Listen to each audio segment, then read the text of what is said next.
శ్రీ మహాభారతాన్ని వ్రాసినను తన ఆత్మకు ఎందుకు తృప్తి కలగటం లేదని వ్యాసమహర్షి నారద మహర్షిని అడగగా నారద మహర్షి ఇలా తెలిపాడు.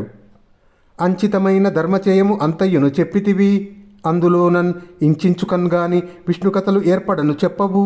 ధర్మముల్ ప్రపంచించిన మెచ్చునే గుణ విశేషములు ఎన్నినన్గాక, నీకున్ ఈ కొంచెము వచ్చుటెల్ల హరిని కోరి నుతింపమిన్ ఆర్యపూజిత.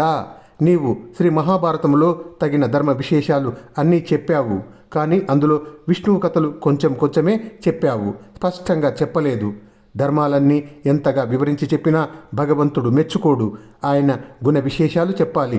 అప్పుడే ఆయనను తృప్తిపరిచినట్లు సంతోషపెట్టినట్లు అవుతుంది. నీకు ఈ లోటు రావడానికి కారణం శ్రీ మహావిష్ణువు గుణాలను స్పష్టంగా ప్రధానంగా కోరి నీవు కీర్తించకపోవటమే సుమా.